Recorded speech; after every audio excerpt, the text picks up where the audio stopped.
Welcome to Humans of Business, the podcast where we uncover the human side of successful businesses. Here we speak with business leaders about the human traits that fuel success and how embracing who we are can shape the way we do business.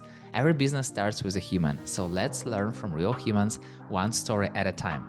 My name is Yuri. I help people and brands shine through communities and personal connections. And my guest is Marc Clemens, a true entrepreneur who's been building businesses for over a decade, from launching a curated online wine shop early in his career to now building Code Control, a 9 a.m. platform that simplifies freelancers' lives easier, and who, as a co-founder of Europe's first conference for freelancer, Freelance Unlocked, is on a mission to drive the freelance revolution worldwide. So, welcome, Marc. Thanks a lot for I inviting. feel like you are everywhere. You are doing so many different things and you are like very effective. You know, that's something that I learned from you exactly while working with you, that like when we are just having a conversation, when we're talking about some idea, you're already like, oh, done.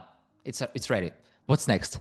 So basically you're super fast. And I would love to jump much more into like how does it work for you. So tell me the first question. So tell me one thing about you that I can't find on your LinkedIn profile. Well, I think the easiest one is that I was a reggae DJ when I was a teenager up to early 20s, I think, and toured in Germany and DJed with a lot of friends. I think lots of people don't expect it because they see me now doing like entrepreneurship business side. They're like, what, reggae DJ? Did you have dreadlocks? I did not have dreadlocks, but no. Okay, so I have two questions. First of all, why you did not have dreadlocks? My hair is too thin, otherwise I would have had it. Okay, and why did you stop? Why are you not DJing anymore? I mean, like professionally. I don't know. Actually, it was a weird thing. I kind of slowly fell out of love with it. And I think one part was actually the community. I had, and I think that, I mean, this was early days, right? So 19, 20. So I was 19 or 20. It was always a community that was talking a lot about being tolerant and open and about the human side. But then I had many experiences in which I realized how judgmental and how non-accepting they are of people that I think differently to them. For me, it wasn't the biggest issue. I was somewhere in the middle and it was fine. But I thought they were extremely excluding, like taking people out of the picture, and I didn't like that. I'm like, that's super fake. I don't know, and I was really with this community, and then it started somehow that my life changed a bit, and I didn't enjoy the community so much anymore, and yeah. So I fell a bit out of love with No, that. it's interesting that the business is connected with other humans, with other people. So you can't just do everything by yourself. You are still, as you've said, you are in the community, and it's always a question like, what is the community inside? But what if you love the business and you don't like the community? Like, what do you do in this way? I think you build, create, or find a community around you that you will like. I think for me, it was a very specific case in which it just came together that I had these elements, and then I don't know, I moved a bit on from that. But I think if you're really passionate about something, if you really love it, then you start building your own community around it, if or you find the fitting community with it. I believe that that's exactly was the switch for you into this like freelance journey. Yeah, I think for the freelance journey was after so many privé, my first company that I freelanced a bit myself, and I realized that so I've been always a fan of future of work and future of education, and for me it was always entrepreneurship. But then I ended up freelancing after so many privé for a bit, and realized how much that was actually, to me, had all of the elements of future of work, and then it was also a certain way of identifying with other freelancers that had the same journey and that saw the same thing. So yeah, I think it was community, but it was also the whole element on what freelancing or solopreneurship or entrepreneurship in the end means. When for you did freelancing stop being just a way to get some cash to do some projects and became a personal mission? I mean, for me, it was kind of so I've been always an entrepreneur, and in the end, for me personally, it has been a phase of being a solopreneur, doing more consulting work than building a company. And I think that's kind of you have like being selling a product or selling a service. And I started selling a service, and it was my work, and then moved again into building a company. So I wouldn't say it was a placeholder, but yes, it was for me a phase in between, because it was clear that I want to start a company eventually again. So it has been always this mission of being an entrepreneur. Like I cannot imagine working in a company with an employment contract. And I think from the beginning of Code Control, I always said it's these handcuffs that you get with your employment contract, and it is this concept of an employment contract. I'm absolute non-believer of corporate benefits. You get corporate benefits, and you get these long termination clauses and indefinite contracts with, I don't know, I'm like, wow, this it kills me. I'm like this suffocating, the idea of getting this golden cage, and companies trying to force you to stay within the company. And I think therefore it's been always something that I needed to be an entrepreneur. And within my companies, always tried as well to build the companies in a way that actually no one gets this golden cage or these handcuffs, which is for most people, I think, when they interview, really weird. Where's my laptop? Where's my company car? Sorry, you don't get any of this here. But you're free to leave whenever you don't enjoy your work anymore. But please tell me before, if you don't enjoy it, then we can make sure that you like it. So I think my biggest goal became that people enjoy coming to work. And enjoy the mission that the company has. And if that's a fit, then it's a fit, and we work together. And if that ever is not a fit anymore, we chat and we find a way out. And I think therefore the mission of being freelancing is not the mission. I think it's the independence and the flexibility on how you work. That is the mission. You know, I remember when we had a conversation, and I was building community for you, and you're like, you're a professional. I trust you. Just do what you do.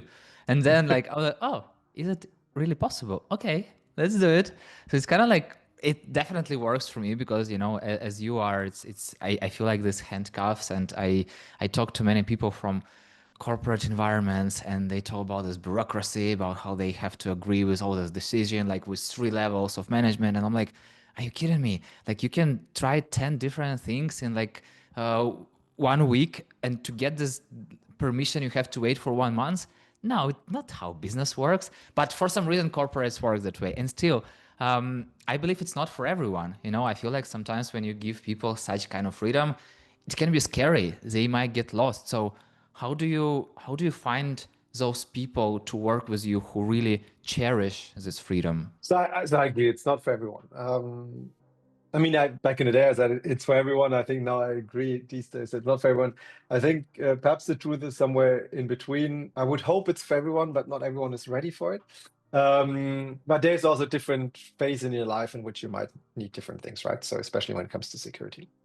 My key element for hiring is I think passion and intelligence. So if you have these two things, if you completely love what you're doing and you're intelligent, then you will get the skills, and you will find a way. So I think being a self-learner and autodidact, that you find a way to learn these things whenever you have an issue, you just get out and find a way. And I think these days with AI, it has never been easier to learn anything, everything. So it's also anything, but especially everything. But yeah, I think you need to have the passion, the intelligence, and then potentially have some kind of working style that allows you to learn things. So you are hiring those people, and you definitely have conversation with them. And I remember when we had our conversation, I feel like we were not talking about community we were talking about children, we were talking about some stuff. I gave you a little bit of my background, etc. At least I don't recall that we were like going into nitty gritty. And I'm curious, like from your perspective, when you talk to people, how do you see, okay, so intelligence, I believe you can test, but how do you see this passion? I think it's usually the way that people talk about something. Do their eyes light up? Do they have a big fat smile in their face when they talk about something specific? If you talk to, I don't know, a marketeer, and the marketeer explains to you some growth hack they did, or some campaign that they optimized in a certain way, and they start smiling while they tell you the story, then you know that they're passionate about it, right? And just love it. And I think for every role there is something like that. And I mean, for you, I think the number one thing when we spoke must have been, I can't really recall, but does this guy love people? Oh yes, this guy loves people and chatting with them. Perfect and so on for community, right? And then there's the things around it. Like we said, that you have the skill already, and I think it makes sense in interviews to assess, do the people have the skill? And it's better if you find someone that has passion, intelligence, and the skill. Fantastic, but otherwise always go not for the one that tells you has the skill but no passion, but go for the one with more passion.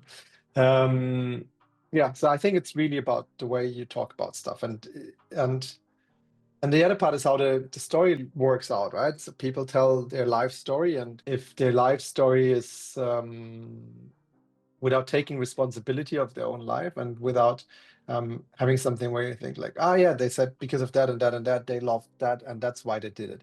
If it's like, oh, they hired me, I needed money, and I did this, and I ended up there. I'm like, phew, okay, ended up is not good. And ended my life there. Oh, Yeah, okay. exactly. It's like ended up there. Like, this is the wrong perspective on your own life. You know, you're definitely connecting with hundreds of people, and especially like working with Code Control and 9am and Freelance Unlocked, I believe also in your wine business. So you speak to them, you meet them, and sometimes you definitely click with someone, sometimes you're not. And I believe sometimes you have to click with someone with whom you are not clicking anyway for some business reason. I don't know. It depends. And I'm curious, how do you know when you really clicked with someone? I think again it comes down to smiles, right? If by both sides have a sincere smile and just a great conversation, then you clicked. I know for myself, and I think it's different for different people. Some people might just click over a chat over football or something. For me, it's always a value set. I need people that are honest, and with people that I respect the values, where I respect the value set. And it's super important for me, and I know that's important for me. So I need to look out for that. And if people don't have that, then I distance myself. And I think in my case, I think I'm fairly quick in taking people out of my picture if those things don't match, and I'd rather not have some business and are surrounded by nice people than are surrounded by assholes and have lots of money. So Do you care personal about choice. staying friends afterwards? You mean the ones that I don't like? Yeah, exactly. Yeah. The ones I like, I care about staying friends. Yeah, I think there is no reason to hurt anyone or be disrespectful towards anyone. So it's not like I want to piss off people, and yeah, it's just like, look, it's not a match. Fair enough. I'm sure you do great stuff in your thing. Good, continue doing it. If it's not completely off, then I think I also say it's completely off. But it's less about staying friends or not staying friends. I think it's about being honest but fair and nice to each other, respectful. So I think I can't remember anyone, but I have a situation in which the person hates me afterwards, or I hate the person. It's more like I'm trying to part ways in a friendly way. And how do you deal with those people who hurts you? I mean, I want to say a typical psychologist, therapist thing. It's like, it's up to yourself to define who can hurt you and who can't. And I think it's true. Right? It's not always easy. But in the end, it's mostly to understand the other side, right? And I think when it comes to hurting, but the same for friendly conversation, for anything. It's really to understand where does this other person come from, what's happening within the other person. And I think this gives usually a lot of context. So if you feel hurt, I think take a bit of distance, try to understand what's happening there, and then take your stance if you understand it. Well, not the comment or what hurt you, but where they come from. Or if you don't, then you just don't accept it and say, okay, I don't accept it. Like, hurt yourself, bitch. I mean, I think I don't know. I think it comes down to yourself. And yeah. You know, you reminded me Ted Lasso, who is saying that people are different people. So basically, you can't be responsible for everyone. And Exactly. You told like we've been having this conversation, and you've been told that you are entrepreneur, like within the blood, that you've been entrepreneurial for like bigger parts of your life. I don't know about childhood, but at least for like the last decades.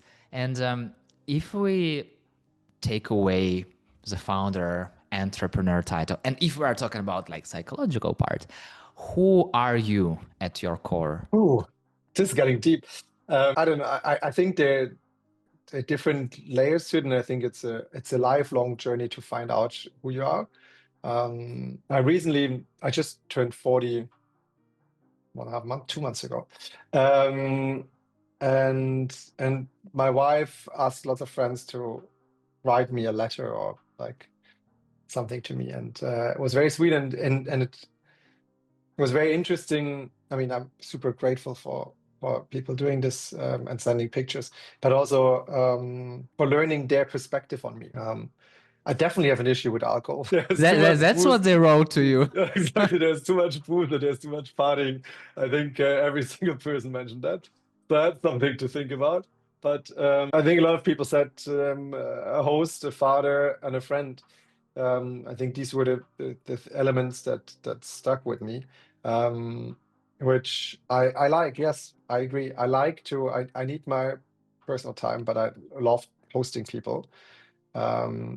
I enjoy the time with my kids, and I like to be the emotional support for them. I try to be a good friend to my friends. I'd rather have less friends, but good friends, than many friends and bad friends. So I think these are important parts for me, and I think they play a role in private life as well as business. I do not really separate them for that sake. It also sounds like to be a good friend of yours, you have to be really good with drinking. I mean, like, exactly. Oh, it's really tough to read. How do you deal with some personal moments of uncertainty? It really depends what it is about.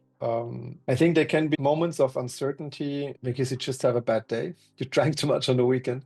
You can have moments of uncertainty because you do something for the first time and you're just not sure. And then there's being insecure topics. Well, thinking out loud. And I think for some parts, it's just continue doing it, right? So there's something, you feel some uncertainty, you don't know it, okay, learn it, get to it, and you will feel better. Fairly simple. And I think there are others where it just makes a lot of sense to talk to people. Like get an understanding, where does the uncertainty come from? Is it really being insecure of something that goes back to childhood or whatever, or something in your personality trait or the like, or is it some other temporary insecurity, or is it, I don't know, what is the connector? So really getting a bit to the bottom of it. And I think talking to people helps a lot about it, and just say, look, I'm not sure about it. What shall I do? And get some perspectives on, can you trust your own judgment there? Perhaps you're completely right to be insecure about, but I don't know. But it helps a lot to talk to people around you about it. And ideally, and that's why honesty is so important, you need to have honest people around you to get good feedback. How do you choose whom to talk to? I mean, like you have 10 friends, for example, and then you have some kind of a question, like how do you feel where to go? I don't even think that you only need to go to friends. I have currently a weekly call with an outstanding CEO, was a hired CEO, but kind of a founder, CEO type.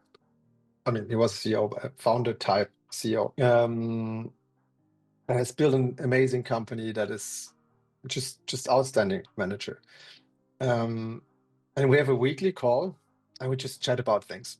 It's literally, we just chat about things, and one comes to the other. And we talk about insecurities, about coaching, about business ideas, about connections, about network. I don't know, about anything that could be out there. And even though I've chatted perhaps 3 times for 1 hour with this guy, we're super honest and open about things, and we talk about insecurities as well, or things we're not sure about, or what we're wondering. Right? It doesn't have to be always an insecurity, and therefore I don't think it needs to be a friend. I think it needs to be a person that can give you good feedback on it. And for example, your employees will never be very transparent, honest people to give feedback to you. And I try to believe that I create always a company DNA or concept of honesty and transparency. Nonetheless, I'm the least criticized and feedback given person in the company, right? And they're all of the people, and I think I asked for the feedback. But it's just it's very natural, right? There is a economic dependency that makes it like that.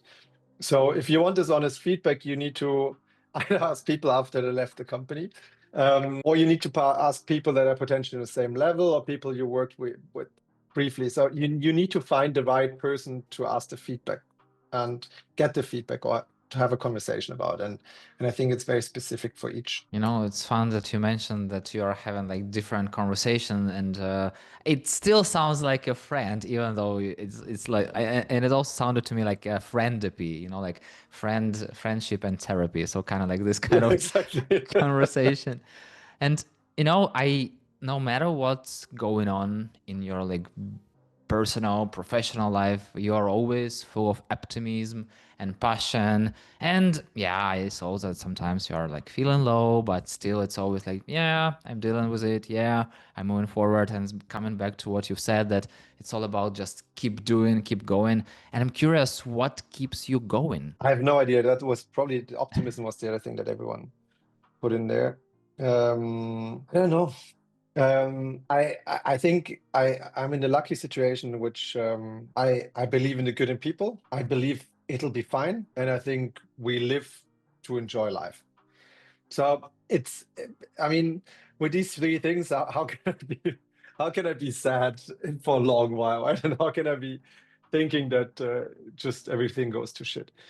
And it's my strong belief that we have this one chance to live, and in this one chance to live, we make the most out of it, and we should enjoy what we're doing. And I think it has been my fear. The biggest fear I have probably is losing independence and the chance to enjoy my life. So I try to make in every situation sure that my life enjoyment still is in there. And for me, work is a crucial part of my life. I love working and I love creating things. And within this journey, shit happens. It's not easy. It's not always fun per se, right? And just because it's not fun doesn't mean that you cannot enjoy it. It's a struggle. It's an uncomfortable mirror that you get. It's a lot of things. But if all of these things that you do, if they're in line with your inner compass, with your own values, with what you do it for, then it's fine. Then, I mean, you just continue, and I'm good. Some stuff might sometimes cost a bit more energy and some of it less, but then you continue, and then you will also guarantee get some amazing payback. And the payback doesn't have to be monetary. It can be with humans, and I think I've had a few of these cases that I'm so grateful for, where teammates did amazing things for me, and I'm just so deeply thankful for it. That gave me this high to ride the wave even when things were not easy.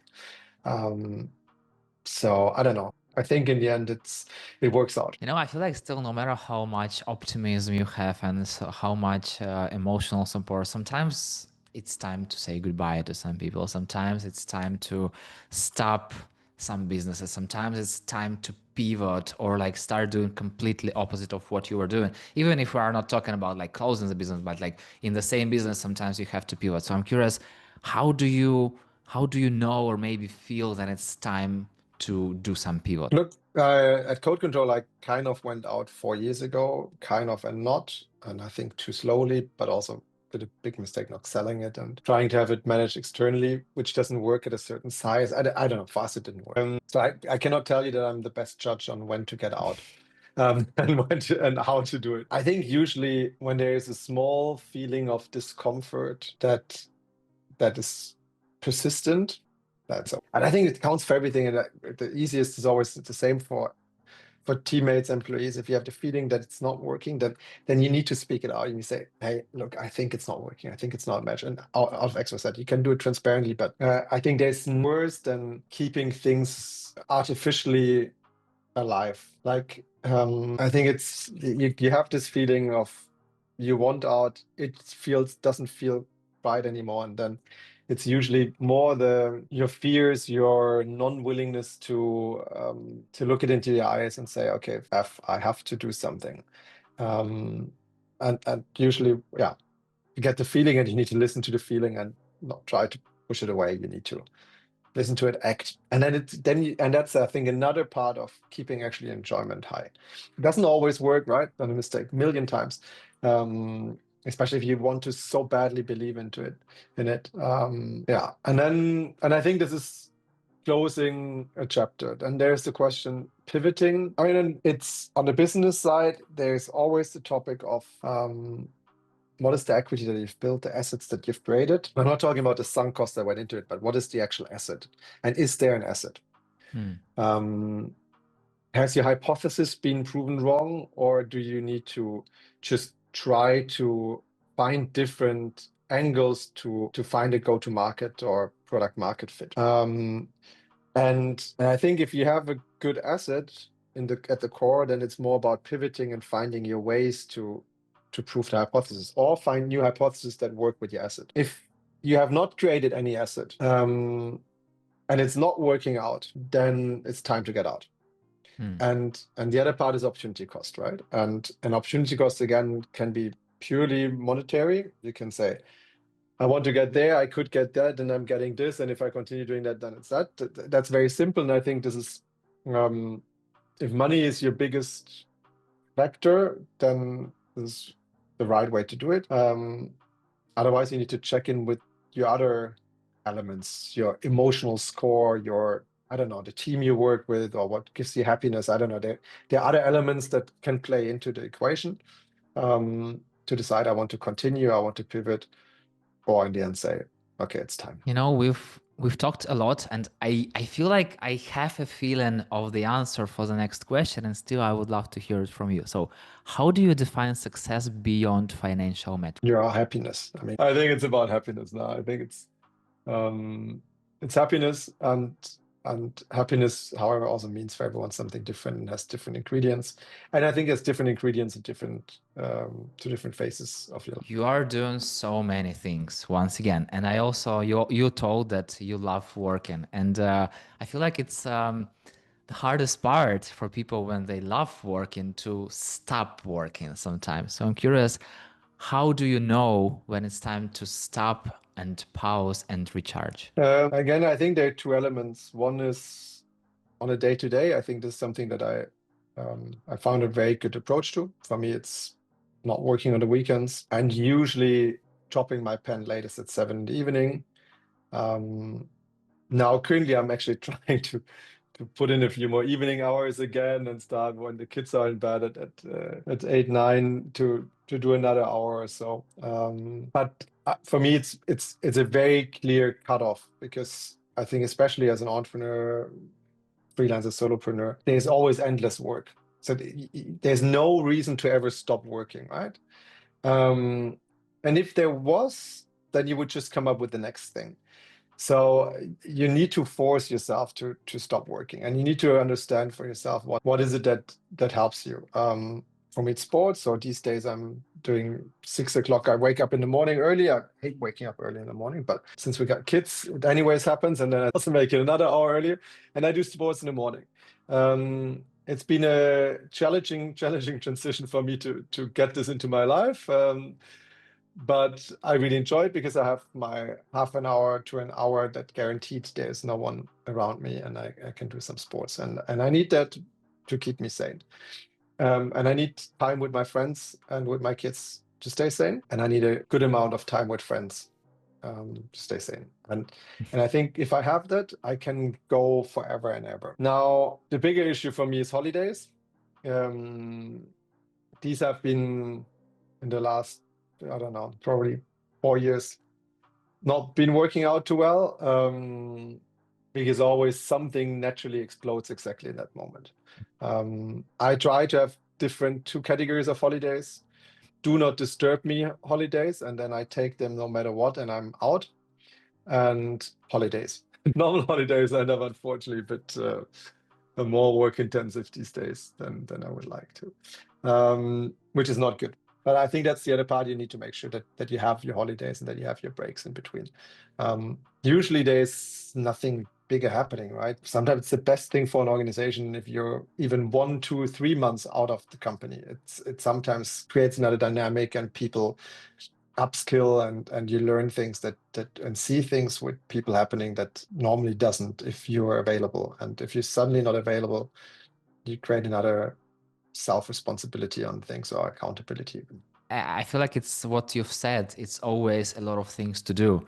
And, I have this personal story when sometimes my wife come back from work and then she tells me, oh, I need to log in. I need to do some stuff. I'm like, I'm okay. I have like hundreds of things to do. Like, you don't have to ask me. If you are busy, like, just tell me. I have so many things to do, and it's never ending list.